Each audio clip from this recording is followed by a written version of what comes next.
तर रत्नागिरी जिल्ह्याला आज ऑरेंज अलर्ट देण्यात आलाय। 4 जुलैपर्यंत रत्नागिरी जिल्ह्याला ऑरेंज अलर्ट असणार आहे। रत्नागिरी जिल्ह्यात मुसळधार पावसाचा अलर्ट देण्यात आलाय। रत्नागिरी समुद्राला उधाण आलंय। समुद्र किनाऱ्यांवर उंच लाटा उडताना पाहायला मिळत आहेत। मनोज लेले आमचे प्रतिनिधी आपल्यासोबत थेट जोडले गेलेले आहेत। मनोज, रत्नागिरीतील समुद्राला चांगलंच उधाण आलेलं आहे, काय सांगाल?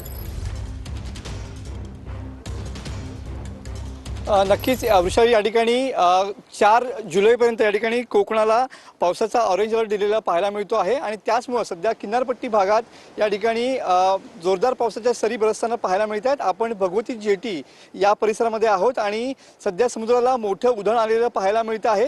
जवळपास 4 मीटर उंचीच्या लाटा सध्या किनारपट्टी भागात या ठिकाणी उसळताना पाहायला मिळत आहेत। आज दिवसभर अशाच पद्धतीनं समुद्र खवळलेला राहील असा अंदाज हवामान खात्याने व्यक्त केलेला आहे। तर किनारपट्टी भागात या ठिकाणी पावसाचा जोर हा अधिक असणार आहे। एकंदरीतच जर बघितलं तर पुढचे 4 दिवस हे कोकण किनारपट्टीसाठी महत्त्वाचे असणार आहेत, कारण का या ठिकाणी समुद्र खवळलेला असेल आणि जवळपास 4.5 मीटर उंचीच्या लाटा किनारपट्टी भागात या ठिकाणी उसळताना पाहायला मिळतील आणि त्यामुळे किनारपट्टी भागातल्या लोकांनी सतर्क करण्याच्या सूचना या ठिकाणी दिलेल्या पाहायला मिळत आहेत। समुद्र देखील खवळलेला आहे, त्यामुळे समुद्राच्या लाटा बघायला कुणी समुद्राजवळ जाऊ नये असं देखील आवाहन करण्यात येत आहे।